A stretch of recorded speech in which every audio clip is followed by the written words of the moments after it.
Hi friends, ಎಲ್ಲರಿಗೂ ಶುಭೋದಯಗಳು. ನಮ್ಮ ಇಟ್ಟಿಗೆ ಚಾನಲಿಗೆ ಒಂದು ಲೈಕ್, ಕಮೆಂಟ್, ಸಬ್ಸ್ಕ್ರೈಬನ್ನು ತಪ್ಪದೇ ಮಾಡಿ. ಫ್ರೆಂಡ್ಸ್, ಈಗ ಏನಂದರೆ ನಾವು ಮನೆ ಕಟ್ಟುವ ಹಂತ ರೂಪಗಳನ್ನು ನಾವು ಒಂದೊಂದು ಭಾಗವಾಗಿ ತೋರಿಸುತ್ತೇವೆ.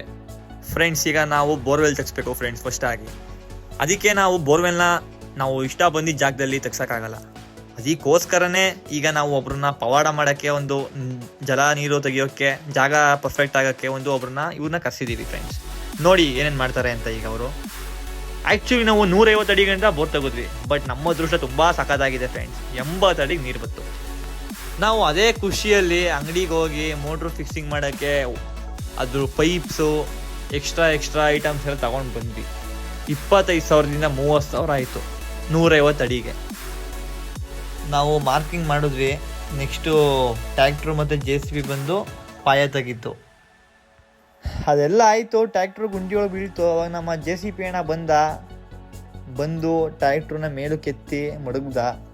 ನಂತರ ನಮ್ಮ JCB ಅಣ್ಣ ಟ್ಯಾಕ್ಟ್ರ್ ಅಣ್ಣನ ಕೆಲಸ ಎಲ್ಲ ಮುಗೀತು. ನಂತರ ನಮ್ಮ ವರ್ಕರ್ಸು JCB ಎಲ್ಲ ಅಗದಿ ಇದನ್ನೆಲ್ಲ ಮಟ್ಟ ಮಾಡಿ ಒಂದು ಲೆವೆಲ್ಗೆ ತಂದರು. ಇವತ್ತಿನ ಕೆಲಸ ಮುಗೀತು. ನೆಕ್ಸ್ಟ್ ವಿಡಿಯೋದಲ್ಲಿ ಸಿಗುವ.